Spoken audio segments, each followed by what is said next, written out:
Elsa, bonjour. A-t-on le droit de critiquer Sébastien Delogu? On le fait bien et à juste titre quand un candidat du RN nous afflige par ses sorties ou son manque de compétences. Que Sébastien Delogu peine à lire ses notes en commission des finances n'est pas le problème. La question interdite, que l'accusation de mépris de classe voudrait balayer, est de savoir s'il comprend ce qu'il annonce. Car ce jour-là, l'élu LFI ne maîtrise pas ce qu'il prétend envoyer dans les dents du ministre des Finances démissionnaire. Il se perd dans les calculs. 100 milliards représenterait 600 fois plus que 1,3 milliard. Et les témoins de ce piètre spectacle de s'interroger, l'ancien chauffeur de Jean-Luc Mélenchon ne serait-il qu'un candidat pantin entre les mains de son marionnettiste? 3 jours plus tard, sur Sud Radio, le même Delogu dit vouloir tenir tête face à l'histoire de son pays quand l'extrême droite dirigeait la France. Mais face à cette histoire, il avoue « Je ne sais pas qui est Pétain ». Dans une énième vidéo, à la question d'un influenceur lui demandant si les attaques du 7 octobre peuvent être considérées comme légitimes, il bafouille que Netanyahou a torpillé les accords de 48. Lesquels? Il n'y en eut pas. En finançant le Hamas avec de l'argent français pour aller explorer les gisements en Palestine et trouver la vache en or. Aucun délire antisémite ne manque à l'appel. Sébastien Delogu est député. Que dire? Sinon qu'il comparaîtra bientôt pour violences volontaires aggravées, pour avoir porté des coups de pied à un proviseur adjoint et à une conseillère principale d'éducation d'un lycée en plein conflit sur les retraites. Depuis longtemps, il est établi que le manque de vocabulaire rend agressif. Interroger les lacunes de Sébastien Delogu, ce n'est pas du mépris de classe, c'est un devoir citoyen. Voilà, vous pourrez lire ce billet dans la revue Franc-Tireur en kiosque cette semaine. Vous y lirez ce billet, mais aussi le franc-parler de Caroline Fourest, bien sûr. Ça s'appelle Mediapart, pris de vertige, où il est question de Mediapart et des pinailleries du média fondé par Edoui Plenel et qui attaque des détails du livre de Caroline Fourest, Le Vertige MeToo, pour éviter d'avoir à affronter le fond de ce qu'elle dénonce du média, son approche journalistique problématique de l'islamisme et de MeToo.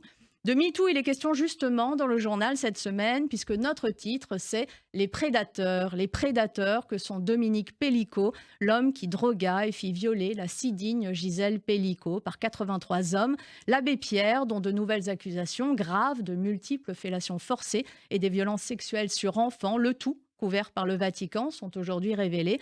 Et Tariq Ramadan, le prédicateur islamiste, autrefois coqueluche des médias, sous le coup de plusieurs accusations de viol et qui vient d'être condamné en appel dans le cadre de l'une de ses multiples affaires. De tous, nous parlons dans Franc-Tireur cette semaine. Et c'est moi qui vous parle du procès des viols de Mazan, ou plutôt de la droiture intellectuelle et morale de Gisèle Pellicot, qui fut droguée et livrée au viol par son mari. La banalité du mal, c'est un article dans lequel je reviens sur les propos révoltants et juridiquement faux de l'un des avocats de la défense et sur cette liste d'accusés qui a fuité contre la volonté de Gisèle Pellicot elle-même. Et puis Dominique Schnapper, dans un grand entretien dans ce numéro, à l'occasion de la sortie de son livre Les désillusions de la démocratie, Christophe Barbier interroge cette grande sociologue et politologue, ancienne membre du Conseil constitutionnel, fille de Raymond Aron, et aujourd'hui présidente du Conseil des sages de la laïcité, et lui demande, en substance, pourquoi la démocratie, ça ne fait plus rêver. Ruffin, fâché mais pas facho, c'est un papier de David Medioni. Il nous raconte François Ruffin, repenti de la France insoumise et qui pensait pouvoir en débattre à la fête de l'humanité.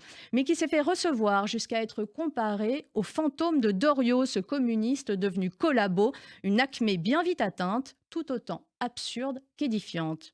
Menace sans relâche, Jérémy Chiche-Portige nous explique ces attentats nombreux déjoués en silence sur notre sol durant la durée des Jeux Olympiques de Paris et cette menace qui perdure avec de nouveaux acteurs qui entrent en jeu. Le portrait qui fâchera Elias Dimzalen cette semaine, qui est cet influenceur frériste qui appelait au micro à mener l'intifada dans les rues de Paris lors de la manifestation organisée par LFI le 8 septembre dernier et qui réclamait la démission du président Macron. Eh bien, un fichier S qui plaît tout autant aux fans de Soral qu'à ceux de la France insoumise, ça se situe, et sur lequel Gaston Crémieux s'est penché pour tout vous dire dans un papier très, très fouillé. Plein de choses encore dans ce numéro 149 de Franc-Tireur, L'œil qui nous raconte les larmes de Draghi, l'humanité qui n'est pas à la fête, Salvini, Coulé et Le Pen touché, et le commissaire amer, c'est de Thierry Breton qu'il s'agit. Et puis les choix culture, on parle de Jacaranda, le nouveau roman du merveilleux Gaël Faye et qui nous raconte le génocide rwandais. Le complot de la semaine, David Medioni nous raconte ces migrants censés manger des chats et des chiens, selon Donald Trump, qui n'a pas hésité une seconde à relayer ce qui est évidemment une fake news. C'était lors de son débat face à Kamala Harris.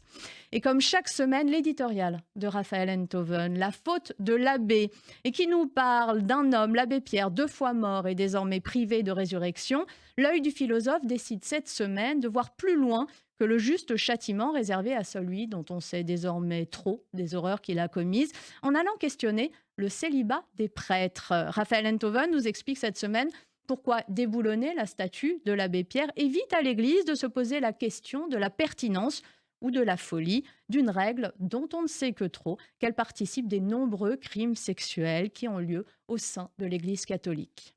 Voilà, la raison est un combat, c'est le nôtre à Franc-Tireur, combattre toutes les formes d'extrémisme, mais aussi lisez-nous, rejoignez ce combat et la lutte pour que la nuance survive dans un monde qui n'a de cesse de se radicaliser. Belle journée à tous.